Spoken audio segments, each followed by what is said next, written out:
All right, so tonight we're going to talk about the War of 1812, fairly quickly, hopefully. Thank you. All right, so the War of 1812 has its roots much further back than the actual declaration of war in 1812. It goes far back even into Jefferson's presidency, and the major problems that the Jefferson presidency and the Republican administration had really created for itself in a whole lot of different ways. The Republicans swept into office in the elections of 1800.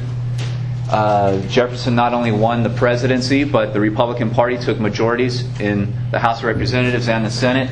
And Jefferson referred to this as the Revolution of 1800, when the people rose up, not in a real bloody revolution to overthrow a government, but in his mind, this is where the people rose up and voted in November of 1800 to get rid of the Federalists, to get rid of Hamilton's financial plans, to get rid of President Adams, and go into a completely new direction.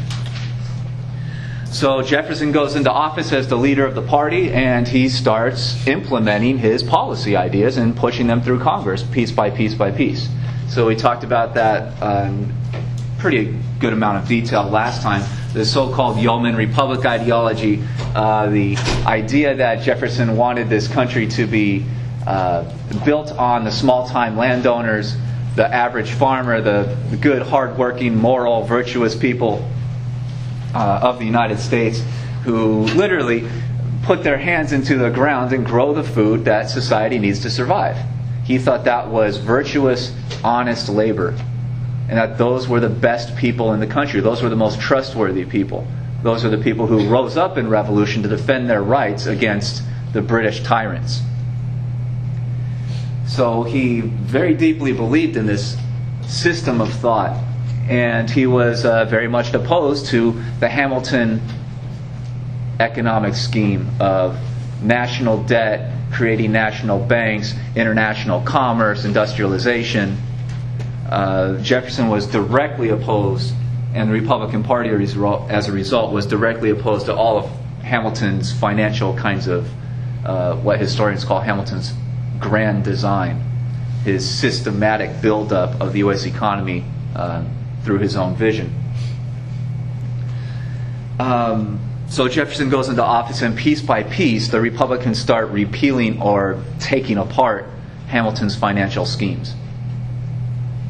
They come up with a plan to pay off the national debt in 20 years. They start taking steps to destroy the national bank.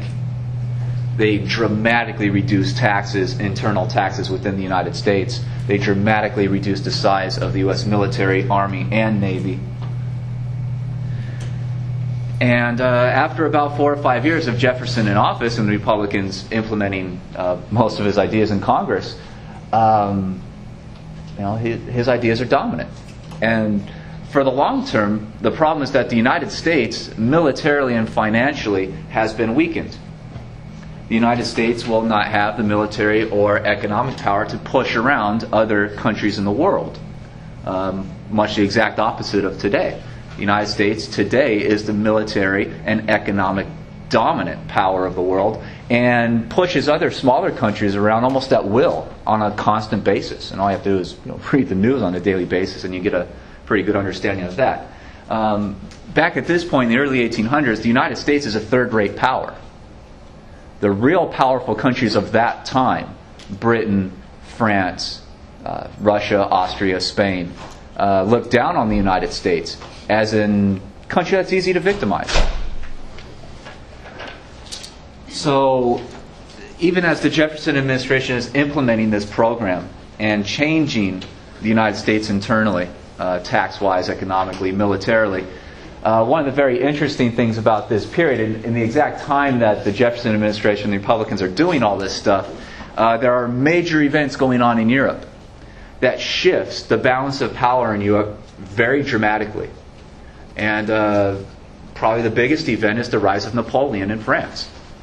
In December 1799, Napoleon overthrew the French revolutionary government and took control himself, and over time, at first he declared himself just be kind of the national leader running the executive branch, but eventually he basically makes himself into the emperor of the French. Literally. He puts a crown on himself and says that he's going to be in office for life. And Napoleon launches invasions of the rest of Europe. And piece by piece conquers the entire European continent. To the point where any objective international foreign policy type of thinker in the United States would have recognized that the balance of power is shifting and that these events are changing Europe in ways that should demand some kind of what we today call policy reanalysis in the United States. If the United States leadership is deciding on its foreign policy in Europe based on what's happening in the 1780s or 1790s, things are shifting so wildly now that any objective thinker should have sat down and done a reanalysis. The Jefferson administration, though, did not do that. Jefferson ideologically was driven by a deep hatred of Britain. And, Britain may have been the giant tyrant of the 1770s, 1780s. But by the early 1800s, that is changing. Napoleon is now seen as the tyrant in Europe because he's the one launching invasions and conquering peoples and massacring peoples and putting them under French rule. He is occupying foreign countries and dominating their governments. And he's going to do that basically for the rest of the time he's in power. So Napoleon is now seen as one of the big tyrants of Europe. And the British are seen as basically pushed onto the defensive. So Jefferson's ideology of hating the British and supporting the French Revolution is now going to run into problems. Because his ideology does not shift while the actual events in the real world are shifting. Does that make sense? And you often get that with rigid ideologues that become national leaders. When things start shifting, moving around in the real world, as politics does, people that are real rigid ideologues cannot shift their point of view with the changing events. Right? They tend to stick with what they already believe because it's so ingrained in their thought. And Jefferson's going to run into gigantic problems because he does not, and his leaders, his advisors, do not try to perform this kind of more objective analysis of the world. Does that make sense? You see this going on today? There are several foreign policy analysts today that say that actually if the United States was more objective in international politics and foreign policy analysis, that particularly with Middle Eastern relations, probably objectively the best allies who have the same interest as the United States would be Turkey and Iran, according to natural resources and trying to balance out Chinese incursions into the area. There's a lot of discussion on that. Is the United States likely to shift its foreign policy that dramatically to support Iran? No, because its leadership and its population, its propaganda machine is so driven ideologically toward a hatred of Iran that such a radical shift is not probably likely to happen quickly, if it happens at all. So a lot of times these ideological kind of dedications get countries into big problems because the world changes. And if you don't change your mind with the way the world changes, you can be left in the dark pretty quickly. And supporting policies that don't, further down the line just don't make much sense anymore. So the Jefferson administration and the U.S. government, because they're the leaders of it, has this gigantic problem that they never seem to be able to understand what's happening around them on a level where they can change their mind about who they should be supporting in the world and what their foreign policy should be. Another major problem is that Britain is still 75% of U.S. international trade. If the American government hates the British and wants to enact certain laws and tax codes that will punish the British, then you're by default hurting your own economy. And that's another problem they get into, that they can never, they back themselves into this corner that they just cannot get out of. And when they try to fight their way out, they now have a gigantically underfunded U.S. military, so they won't have the military power to force other governments to do what they want. So the United States will go back to the negotiating table with no ability to convince other people to do what they want. And the number one thing that was still on the international policy debate within the United States amongst the population in newspaper articles and whatnot was impressment. You guys remember what impressment is? Impressment is hugely important to the British Navy because the British government is at almost constant warfare against Napoleon and France for 20 years. They sign a peace treaty every once in a while. It's basically a ceasefire that lasts for maybe 6 months or a year or something like that. But they are at perpetual warfare against each other for 20 years. From about 1794 until about 1814. Literally 20 solid years. And the British view the war against Napoleon as a threat to the existence of Britain itself. They view the wars against Napoleon as a fight to the death.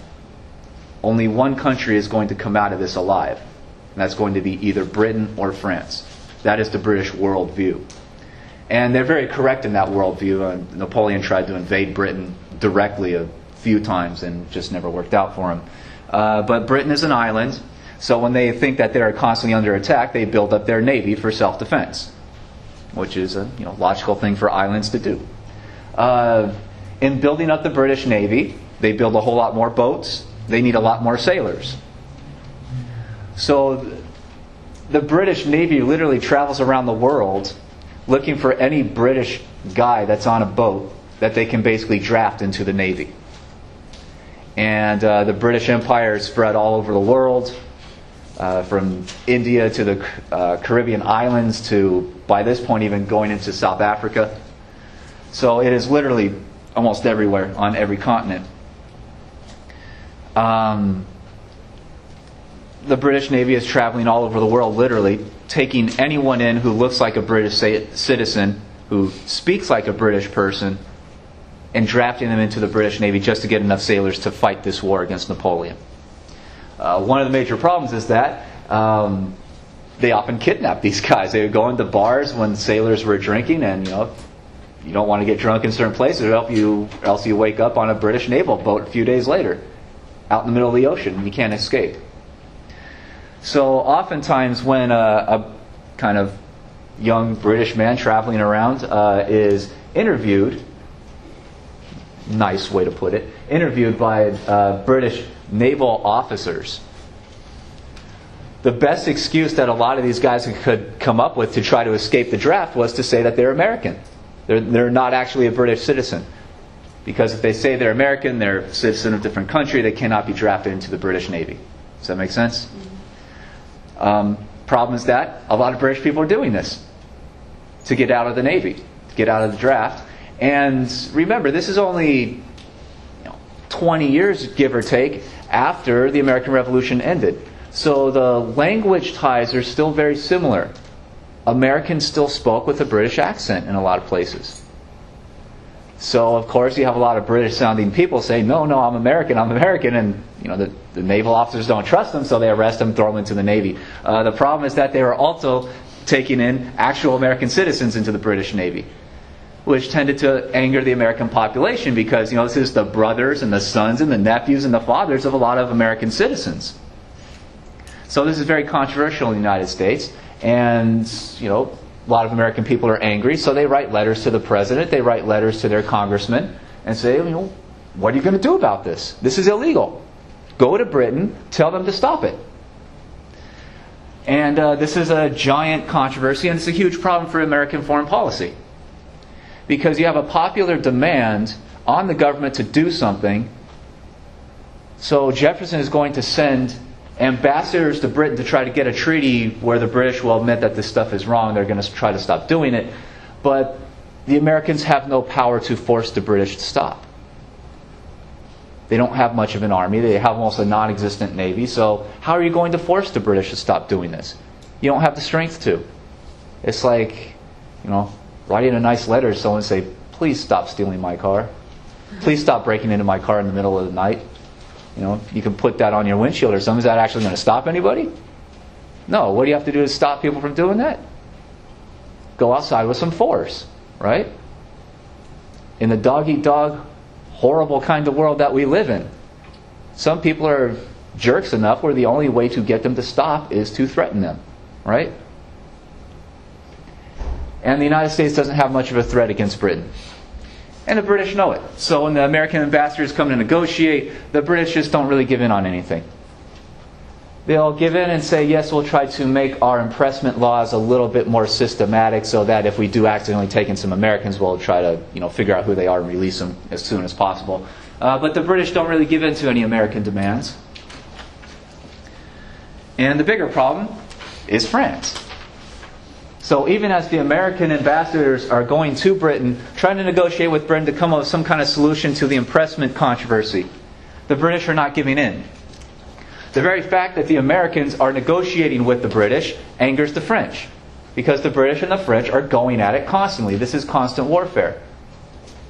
And Napoleon, by this map, by 1810, has conquered Spain, has conquered most of Italy, most of the Germanies, and has forced the more powerful countries of Eastern Europe, mostly Austria, Prussia, and Russia, to give in to favorable treaties to Napoleon, which will basically allow Napoleon to do whatever he wants. So Napoleon is basically emperor of Europe. At the same time that the Americans are negotiating with the British. And Napoleon doesn't like that the Americans are negotiating with the British, because Napoleon goes to the Americans and says, what are you doing? We helped you in your revolution against the British. Why are you trying to make deals with them? You should be supporting us. We're the ones spreading revolution and getting rid of kings, theoretically. We're the ones that are spreading the French Revolution. The revolution that the Americans said they started on a different continent. So Napoleon is angry, and French popular opinion is starting to turn against the United States. So the United States is in an impossible position. The British refuse to give in. The British are angry, the French are angry. And they both give back demands on the United States. The British demand is, if you're going to side with Napoleon and France, you're going to be boycotted by the whole British Empire. American ships will not be allowed to trade with anywhere under the British flag in the entire world. And Napoleon, the leader of the French government, makes the exact same demand. Since he is basically running all of Europe, Napoleon sends ambassadors to the United States and says, if you make a deal with the British, then the French governments that are basically running all of Europe will not let the Americans trade in all of Europe. So the Americans have a big decision to make. They're trying to be kind of pushed into one direction or the other, one side or the other. And Napoleon, his big plan to win the war against Britain is to set up basically a continental-wide boycott of all British goods to try to kill the British economy and win the war. So Napoleon is hugely powerful and trying to literally run the European economy. And he threatens the United States with boycott of all of Europe, which could also kill the American economy, probably much easier than the British. So the U.S. leadership, through a lot of its own bungling, has created this problem for itself. The British and the French, fighting each other, have now pushed the U.S. government into a corner, which is basically, you side with us or you side with them. You have a choice to make. The American ambassadors in Britain actually get a treaty signed and it's sent back to Washington, D.C., but the treaty is so humiliating to American interests that Jefferson doesn't even send it to the Senate. So it's never ratified. And again, the Jefferson administration has a choice to make. Are they going to side with the British and trade with the British Empire but not with Europe? Or are they going to side with Napoleon and trade with all of Europe and be boycotted by the British Empire? So it's a bad decision either way.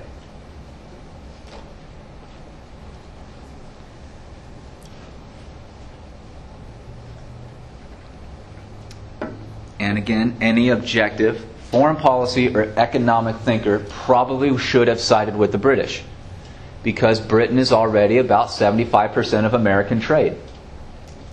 So just from the economic standpoint, Britain looked like the stronger natural U.S. ally in this ongoing war. But who does Jefferson hate, right down to his core?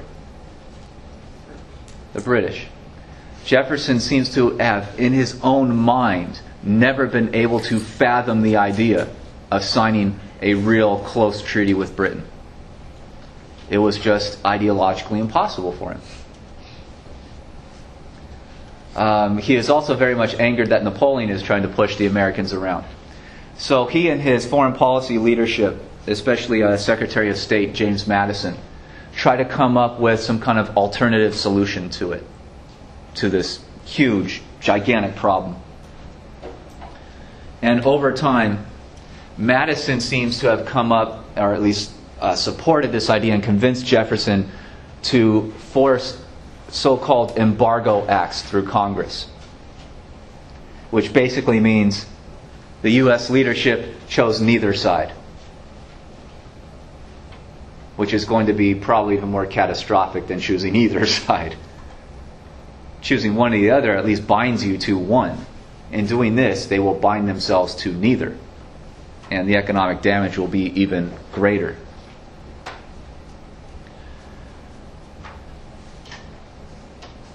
So they pushed these so-called embargo acts through Congress in December 1807.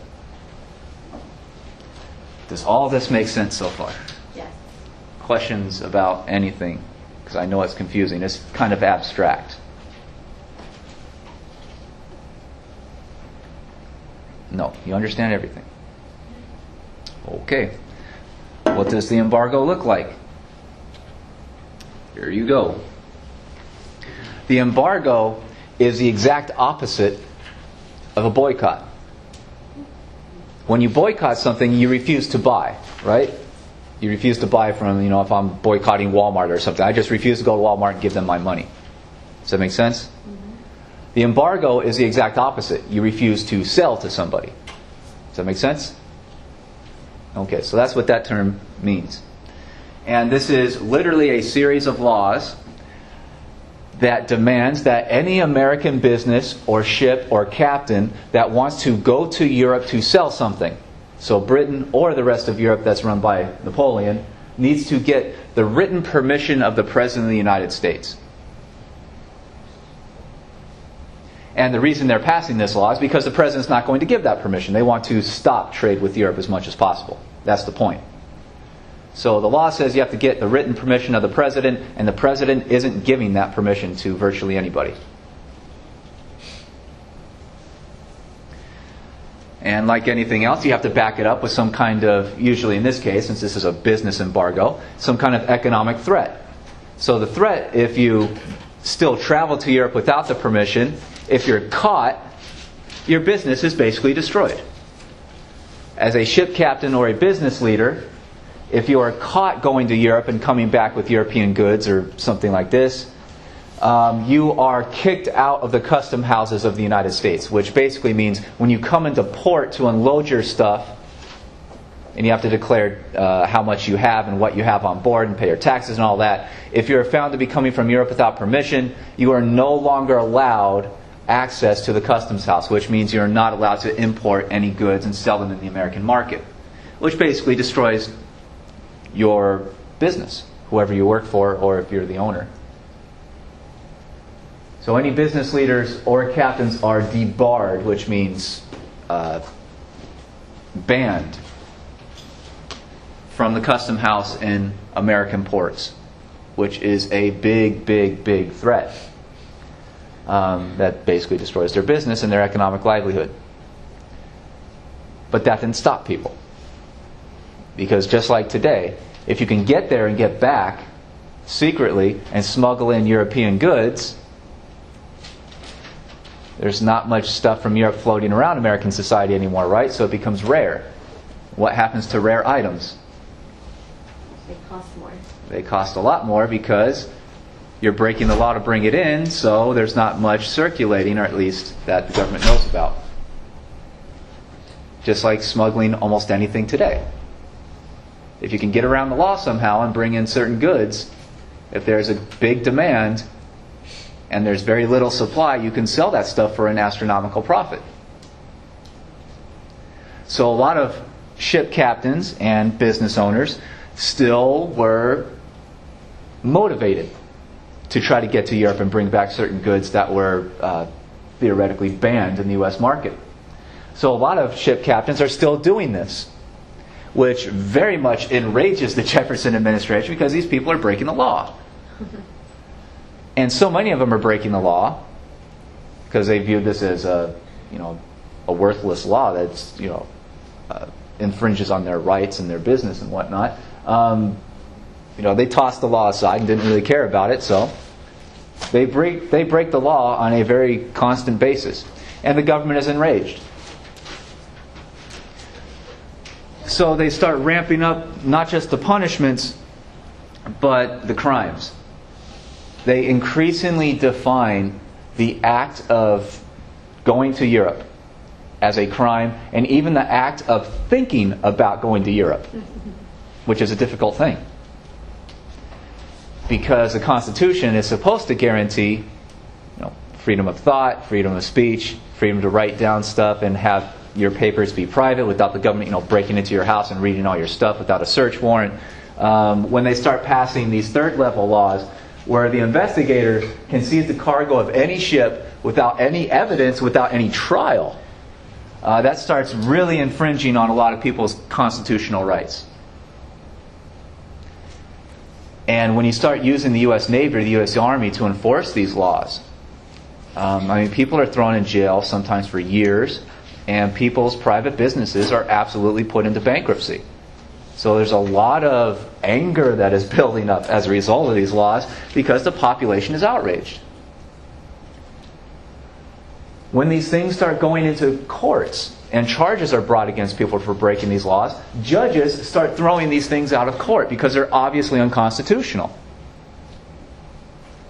At that point, the Jefferson administration says, we'll keep the courts out of this, and we start bringing them to what we today call military tribunals, where you're brought before a military judge, and so these are secret courtroom proceedings. Who knows if you're going to get a lawyer or not? You're not going to get a trial by jury. So a lot of the same things are starting to be implemented by the Jefferson administration that Jefferson and the other revolutionaries complained about with stuff like the Sugar Act, right? Or the British brought in these admiralty courts. It's the exact same kind of stuff. And Jefferson and the leaders of the administration become hated people in the United States. They start calling Thomas Jefferson, a tyrant, trying to be a king, and doing all the same crap that the British had done back when these places were just colonies. And Jefferson's image does not recover for the rest of his life. Jefferson is a hated politician. And remember, this is passed in 1807, going into 1808. That's his re-election year. He could have run for a third term as president, theoretically. But he is so much a vilified politician in the United States at this point that there's no way he can win. So Jefferson, from public outrage, is forced into retirement. And in 1808, he decides not to run for re-election and serves out the rest of his term and just basically goes home. And really never leaves his home for the rest of his life. He went away because there was such a deep anger against what he had done. And his image does not get rehabilitated until after he's dead. He is a hated figure in American politics for a couple decades until the next generation comes along. And today we don't really remember Jefferson as president, right? Because of all the mistakes that he made and all the horrible mistakes that his administration made, piece by piece by piece. What do we remember Jefferson for today? What's his big contribution in U.S. history that people know about today? Yeah, the writer of the Declaration. The great statements of human equality and everyone should be free, and that if government starts taking away your freedoms, you have the right to revolution. Very few people know very much about his presidency, much at all, because a lot of historians view it as almost a complete abject failure outside of the Louisiana Purchase. So Jefferson is going to be out. as the kind of American popular reaction to these laws started to become very well known, Congress started changing these laws and set them largely to expire on Jefferson's last day in office in March 1809. So the last day that he's president, almost all these laws expire, so you're going to get a new president with supposedly a clean slate with none of these embargo acts anymore. But for their time, they're one of the most controversial things in all of U.S. politics. So questions about any of them at all? Alrighty. And another real giant problem of the Embargo Act is that it had no effect really in Europe. American trade going to the European continent was so small that when the Americans, by their own government choice, stopped selling things to Europe, the Europeans hardly even notice. So that doesn't force Napoleon to give in to American demands at all. And the British Empire is so much larger and more prosperous than the United States at that point that the American embargo, refusal to sell things into the British Empire, doesn't do anything to convince the British to give in either. So it has huge domestic results in the United States and very controversial, a lot of public anger, and it has absolutely no effect on the policies it was trying to change amongst the European leaders. And probably did much, much more economic damage to the United States at that point than any damage to the European economies. So the embargo acts are seen as almost a complete failure on every single level by almost every historian I've ever heard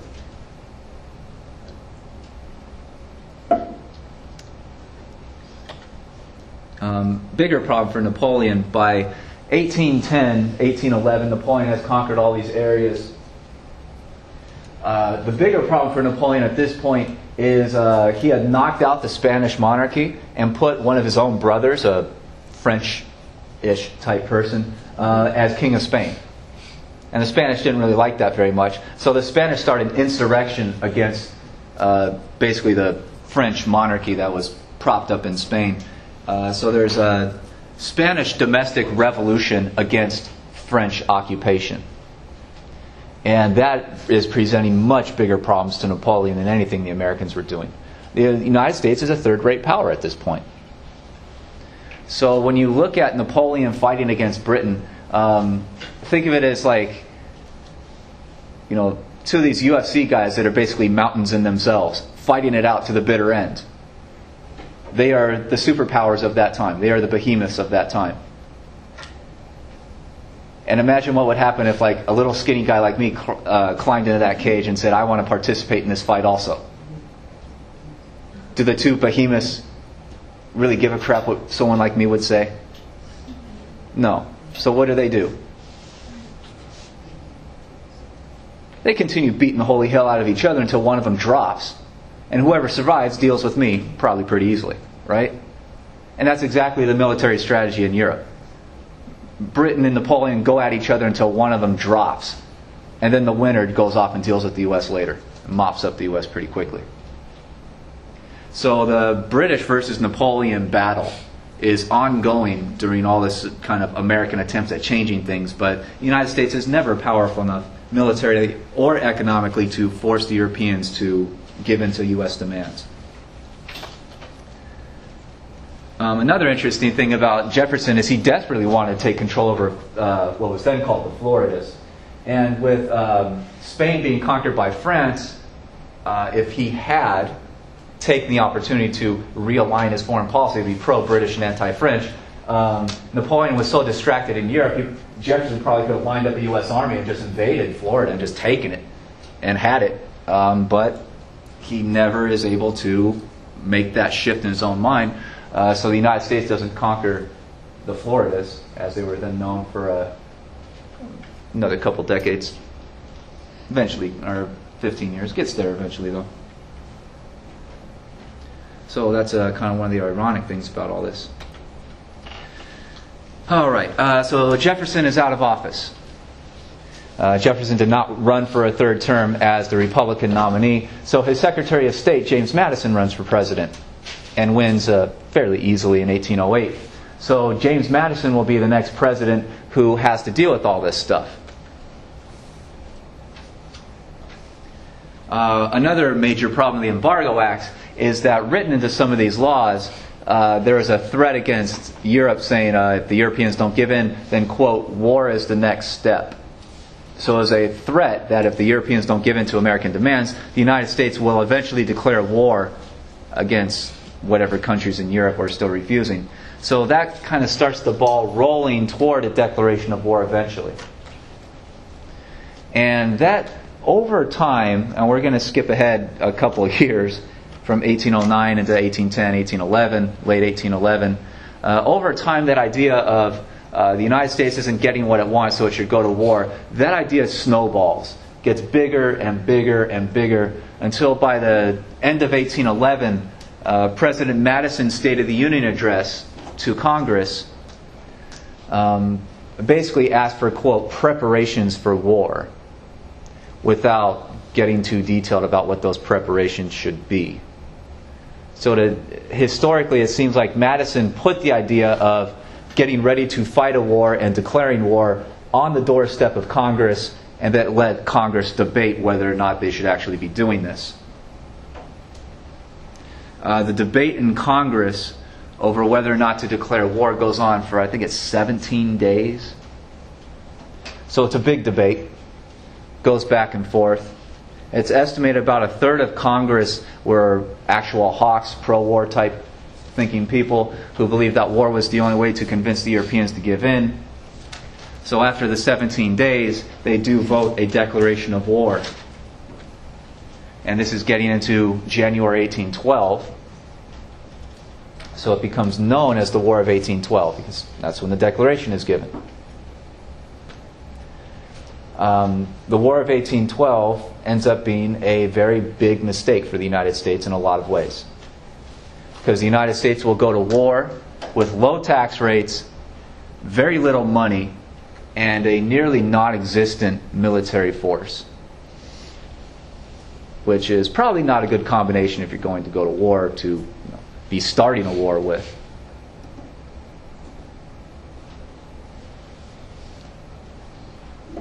So does all this make sense?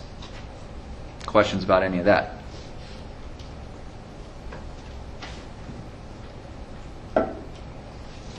All right. And 1812 ends up being a disastrous time for the United States to declare war, because this is just a few months before Napoleon launches his very last giant invasion of another country. Basically, the Russians had been angering him economically, allowing British trade for a while, so he's finally had it. He builds up a gigantic 500,000 soldier-sized army to invade Russia, topple the Russian government, take control, and then force the Russians to do exactly what he wants. He launches this invasion in June of 1812, eventually gets all the way to Moscow, up there in the top right corner of the map, but loses the war. And when he starts retreating from Moscow in very late 1812, I believe about October or so 1812, his retreat is a disaster. It's estimated that 9 out of 10 soldiers he went in with did not make it back. So his army is eradicated. And that seems to be the great sign to the rest of the European peoples who hated Napoleon to all rise up against him at the same time.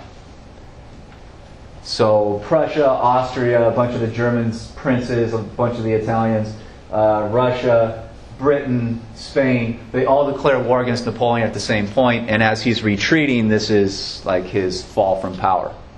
So 1812 is a disastrous time for the United States to go to war, because the U.S. ability to beat the British somewhere is probably predicated upon the idea that the British are going to keep fighting Napoleon for a while. But they declare war at the exact moment when Napoleon is going away, when he is collapsing. So eventually Napoleon is going to finally lose in the spring, early summer of 1814. So it's about a year, year and a half of events where Napoleon is losing control. But this is exactly when the U.S. is starting to fight. What do the Americans want out of the war? They only wrote one thing, one major thing, goal, into the actual declaration of war. And that was to end the British Orders of Council, which were the British laws that were taking advantage of the American economy. And everybody knew it. Those laws were written exactly for that purpose, and they were pretty successful.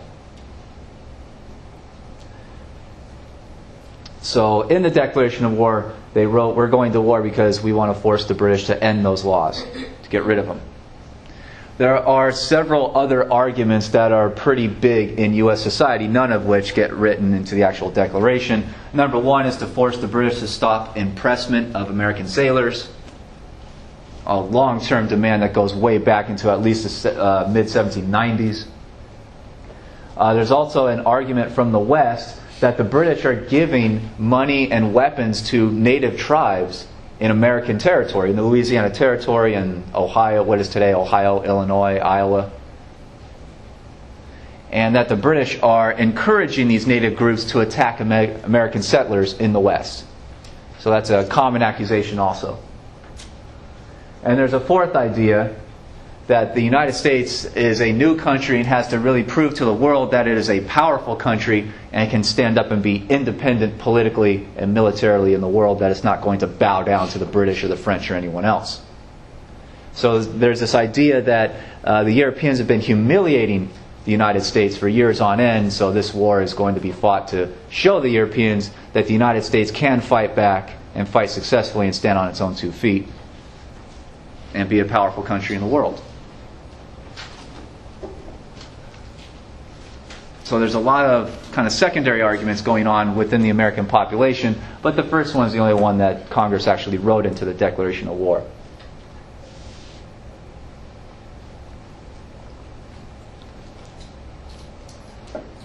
And really, whenever you study wars, the failure or success of a war is usually analyzed by what the country is or what the leadership was trying to accomplish in the war, and if they actually got that or not. Which is also a reason why today's politicians are very vague on what their goals for the war are, right? Because if they leave it out there in the gray area, nobody really knows exactly what the government's trying to accomplish. If the war is a complete failure, then it's very hard to nail down politicians for that failure, because they never made it very clear in the first place, right?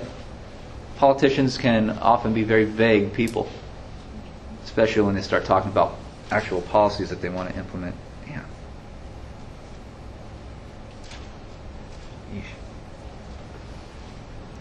And you pick out almost any war the United States has fought in, say, in the last 40 years or so, and try to find a real solid statement on this is what we're going to accomplish. It's pretty tough to wrap your hands around one a lot of times. So the actual war itself. The goals of the war are already listed. How does the United States plan to actually accomplish those goals? What is their military strategy? It is very obvious, according to what the U.S. Army actually does, that their strategy is to invade Canada. Canada was still a British colony. And Canada was probably about the only place in the British Empire that the Americans had enough military force to actually hit and try to get something from. So a lot of ideas start circulating about why take Canada. One idea that is advertised by politicians is that Britain is a monarchy and the United States policy should be to wipe out all monarchies from all the American continents and all the Western Hemisphere and leave the Western Hemisphere pure and free for democracy. So, get rid of the dictatorships of Europe, kick them all out of the Western Hemisphere. Another is to get rid of Britain as a neighbor of the United States. Because if you keep Britain around in Canada, then maybe they'll raise an army someday and try to reconquer the United States and make it back into a colony. That's another idea floating around. Another one that Madison even talked about was if you take control of Canada, you take control of the huge Canadian forests, which means that you take away a resource for lumber from the British Navy. Naval boats and all boats back then were made out of wood. So if you take away the wood resource from the British Navy, eventually they can't make as many boats, and that would hurt their ability to attack the United States for the long term.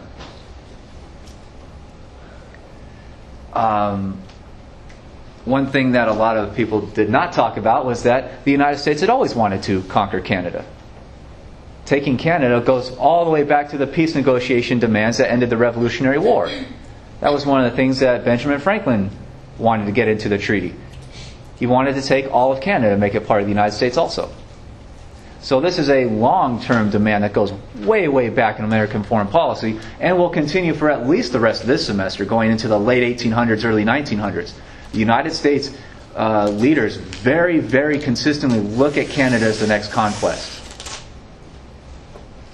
The American foreign policy leadership wants to conquer the whole continent. And some foreign policy leaders in the mid-1800s want to eventually conquer all of Mexico, and perhaps all of the Caribbean and all of South America also. Some of these guys think very, very big.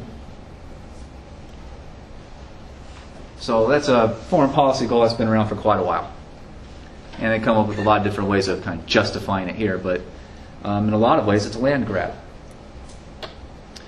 Okay, so we go to the map of some battles. The first major invasion that takes off in the spring, early summer of 1812 leaves from what is today Detroit, and they invade across into Canada. This is led by a general named Hull. So he literally leaves the fort, crosses into Canadian territory, meets a British force, a defensive force, and a battle ensues. The Americans lose, and they start to retreat. One of the interesting things about this battle is that the American general seemed to believe that when the Americans entered Canada, that the Canadian, British colonists would immediately rejoice at the fact that the Americans are coming to liberate them from the British Empire, and that they would willingly join the American forces in a revolution against the British, and that they want to be part of the United States. That didn't happen. So they cross into Canada, they lose a battle, the Canadian people do not rise up, which apparently surprised this guy to no end. So the American force retreats back to this fort. The British follow with a smaller army, and for some reason this general surrenders the fort, so that one didn't work. They launch another invasion from the other side this time, from Fort Niagara. The U.S. Army at this point is pretty small, so they take in a lot of New York State militia. And the deal is that the U.S. Army is going to invade, and the militia is going to follow into Canada and try to, again, beat the British Army. The problem there is that the U.S. Army invades Canada, and the New York State militia sit on the border and say, we're only here to defend New York. We're not going to help in the actual invasion. So the invasion force is much smaller. They lose a battle to the British and retreat back to the fort. But at least they didn't surrender that one. Another invasion is launched in very late 1812. Of course, Lake Champlain from upstate New York. They try to break over the Canadian border and get to Montreal, which at the time was the British capital city for Canada. That doesn't work. They're defeated, and they're forced to retreat back into New York also. So 3 major invasion attempts, all complete failures in 1812. Going into 1813, there's quite a few battles where the U.S. Army kind of withdrew from the border and went off to fight a lot of native tribes that had signed alliances with the British. So you get a whole bunch of battles against native groups that the U.S. forces usually win because they have more soldiers and more guns. So 1813 is seen as a whole bunch of battles out here in the West. not much going on against Canada except for a naval series of battles against the British that the Americans win out in Lake Erie. So 1813 is seen as some American victories, but not enough to actually win the war. And going into 1814, the Americans are going to have to figure out what they want to do next.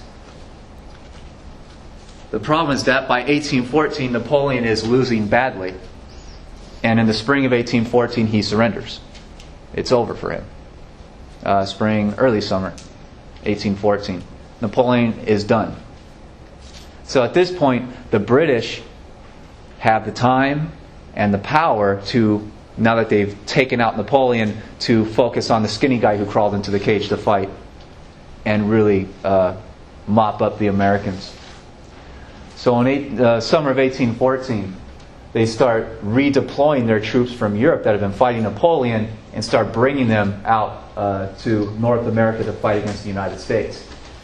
The British military strategy is pretty simple. They want to launch a big invasion from the Montreal area down into New York State, and they want to launch another invasion from the Caribbean islands against New Orleans and regain some territory. There's even some talk about if they take back New Orleans, British can take back the whole Louisiana territory and join that with their Canadian colony and kind of surround the Americans from there. In order to accomplish this, the British are going to launch some smaller attacks against the eastern coastline to draw American forces toward the eastern cities for defense, and thereby leave New Orleans in the north pretty much undefended. Let's see. Not yet. They launch an invasion against upstate New York that is defeated by the U.S. Army and the New York militia at the Battle of Plattsburgh. So that's why that one's important. They are still organizing their invasion from the Caribbean.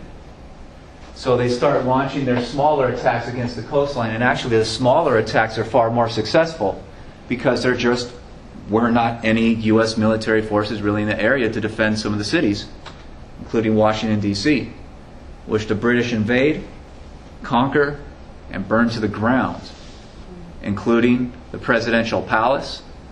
They nearly captured President Madison. He famously had to literally ride his horse out into the forest in order to avoid being captured by British soldiers. They burned down the Congress building that had been under construction. I mean, Washington, D.C. is a brand new city. They've only been building the thing for a little less than 20 years by that point. And they literally burned the sucker to the ground. So this is a huge insult to the United States. And from there they go on and try to burn other cities. Baltimore is right next door virtually to Washington, D.C. So next these British troops go to Baltimore and intend to burn it down. They launch a giant bombardment. Baltimore is a fairly built-up city by that point. It's a couple hundred years old. Baltimore, though, refuses to give in. And they withstand the bombardment for a few days. And this is where you get there's a guy that's sitting in Baltimore watching the bombs fall in the city, watching the city basically just get bombed into almost non-existence. And he goes to sleep on the last night of the bombardment. And he basically tells himself the American flag that's flying over the city hall and the military installations, if that flag is still flying, then he knows that the British have been defeated and that they have retreated. But if he wakes up in the morning and sees a British flag flying over the city, he knows that the city's been captured, will probably be burned again, like Washington, and that he might be captured himself personally too. So when he wakes up in the morning, he still sees the American flag flying. He's filled with patriotism and good feelings that this great city has defended itself against pretty much an ungodly bombardment. And he writes a poem that he calls the Star-Spangled Banner that is eventually set to music, British music, ironically, and becomes eventually the national anthem. And this is the actual flag supposedly that flew over Baltimore that he saw, which you can see is virtually destroyed itself.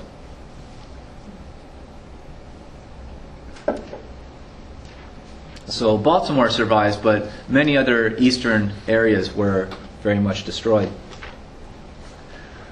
And the last place the British intended to attack will occur in early 1815, in about January. In late 1814, the Americans are desperate to get a peace treaty, so they open negotiations with the British in a town called Ghent in Europe. So negotiations are ongoing. They actually get a treaty in the last few weeks of 1814. But remember, they didn't have cell phones and whatnot back then, so it takes a while to get the treaty to the Americas, to let the people fighting know that the war is over. So actually the battle for New Orleans happens after the peace treaty is even signed, before they even heard of the treaty being signed. So the British do invade New Orleans from, I believe it's Jamaica, the British colony there. And this is the one major battle where the Americans really go toe-to-toe against the best British troops, and the Americans actually win. So New Orleans is defended. The defense is led by a guy named Jackson, General Andrew Jackson, and he becomes a national hero immediately. And that's basically how the war ends. So neither the British nor the Americans accomplished much of their goals in the war. And that is very evident. But the British have defeated Napoleon, so they don't need a lot of the systems that the Americans were complaining about. So there's a lot of kind of confused history, and a lot of teachers don't teach this stuff very accurately, who claim that the United States actually won the War of 1812 to 1815. Because the British did give in to American demands. But did they give in to American demands because the Americans, fought hard and defended themselves and won the war? No, the British gave in to the demands because they didn't need that stuff anymore. The war against Napoleon is over. So the Orders of Council were actually revoked by the British before the peace treaty, and even before much of the war was even fought. So Napoleon was defeated. The British willingly, by themselves, revoke those laws, get rid of them. The British also end impressment because they don't need a navy because they're not fighting Napoleon anymore. So they can shrink their navy back down to normal size. They don't have to keep grabbing British sailors throughout the world to throw them into the navy because the war is over. The attempted invasions and conquest of Canada are an absolute disaster, even though the British didn't have much military force to defend Canada at the time. The idea of avoiding a national humiliation is also a disaster because the capital city was burned, along with many other valuable places. And the Americans really revealed the fact that they did not have the military force to fight a real major power in the world. They didn't have the economic strength. Probably the only source of major policy success in the war was the defeat and subjugation of a lot of the western tribes that a lot of the settlers were angry at out in the Ohio areas.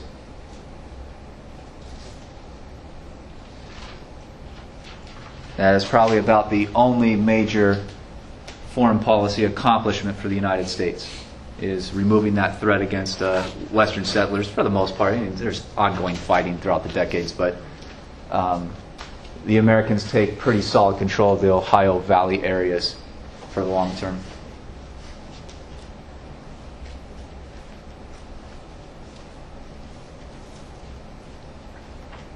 So, questions about any of that? A lot of Americans, for some reason, have been taught or seem to believe that the British went in to fight the war against the Americans in order to reconquer the United States completely and make it back into a colony. I've never seen any evidence for that. I've never seen any British speech proposing that. It just didn't seem to be British foreign policy. It seems, when you look at the evidence, that the British were mostly just very much angry at the United States for going to war while Britain was fighting against the tyrant of Europe, Napoleon. And that most British statements were basically, we're going to teach those Americans a lesson for stabbing us in the back.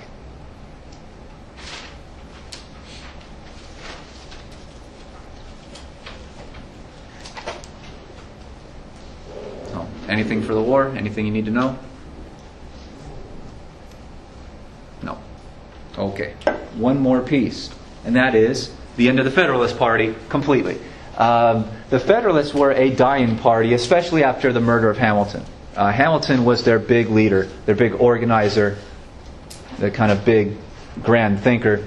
Once he's taken out, the Federalists don't really have a big long-term visionary type of person like a Hamilton to take over their party and lead it forward. In fact, when they run, especially in, I believe it's 1812, in the middle of the humiliating war, President Madison runs for re-election, and the Federalists nominate another Republican to run against him, an anti-war Republican. So that shows you how far gone the Federalists were. They realized they couldn't nominate virtually any Federalist that could stand any chance against Madison. So they actually choose a Republican to run against Madison, which is, a strange choice for a party to make very often.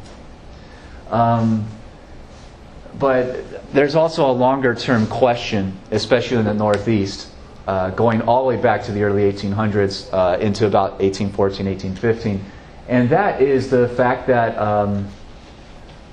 the Virginia politicians had won the presidency in 4 straight elections.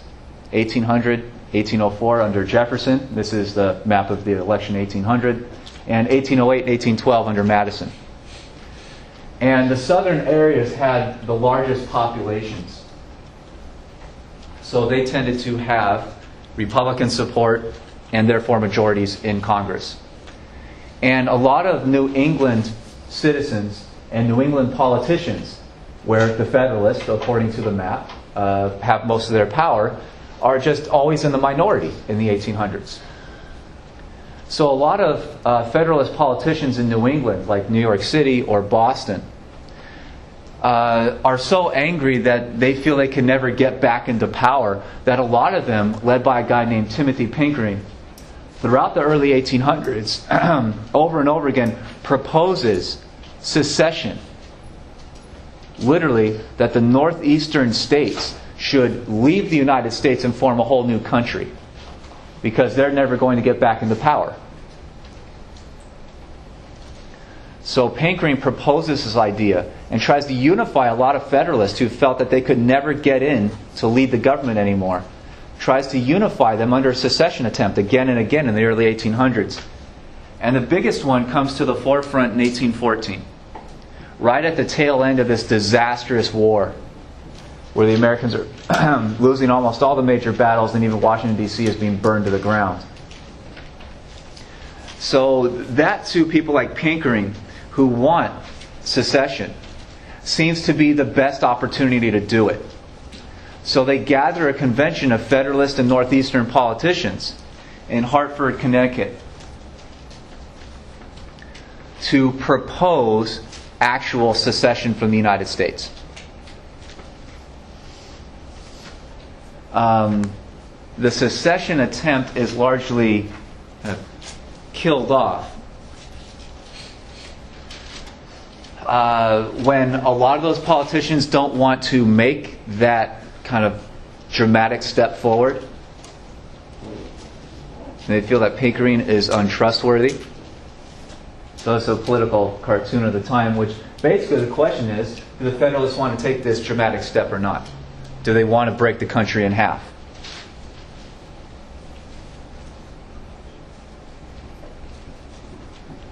And eventually the politicians at this Hartford convention decide no. They say it's too risky. Instead, they open negotiations with some of the Republican leaders from the South to amend the Constitution somehow to make it easier for Northeasterners to possibly win the presidency or win majorities in Congress. They start talking about getting rid of the 3/5 compromise that gave 3/5 of a personhood to slaves in the South. That boosted the Southern population, so they got majorities in Congress and got more electors to decide the president. There's debates that the Constitution be amended so that 2/3 of the states have to approve any new states into the country, which would, give the northeastern states some amount of power in rejecting new states. 2/3 for an embargo. So this embargo controversy is going on. So the Hartford Convention seems to have been really destroyed. And the Federalists decide not to take that decision to create a new country through negotiating with the Republicans and trying to come to some kind of compromise that would keep the country together. And also the fact that they're meeting in late 1814 in the middle of the military disaster, but there's a giant military victory in January 1815 at New Orleans. And that brings a lot of pride in being an American. So a lot of the very prideful, patriotic Americans point at these guys and say, these guys are traitors. They're unpatriotic. They look to abandon the U.S. government in its hour of greatest need. Basically that they're cowards and untrustworthy. And since so many of them are Federalists, the Republican Party in future elections will always remind voters of this. So you'll often see political cartoons like this, which obviously is a Republican cartoon because they're saying you can either vote with the side of patriotism and justice and all good things possible on the Republican side, or you can vote with the Hartford Convention Federalists, which are animalistic types of devil type people. So the imagery is very, very clear that the Republicans put out to destroy the opposition party. And the title of this thing, if you can't read it, I know it's real blurry, it says, it's basically the Hartford Convention candidate, which means, if you're voting for Federalists, you're voting for something like this. And it's very effective. The Federalist Party basically disappears after the War of 1812 to 1815.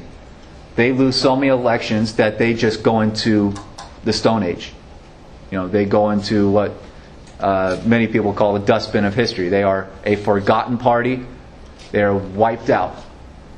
To the point where after 1815, the Republican Party, their leaders, will basically dominate the government to the point where they can do whatever they want. And after the test, the Republicans will start changing a lot of their policies in the wake of this disastrous war, and they will start realigning their ideas, going all the way back to Hamilton. They start bringing Hamilton back and rebuilding what he wanted. So it's a very interesting time in American politics as the Republicans destroy the Federalists, then start taking those Federalist ideas and bringing them into the Republican Party.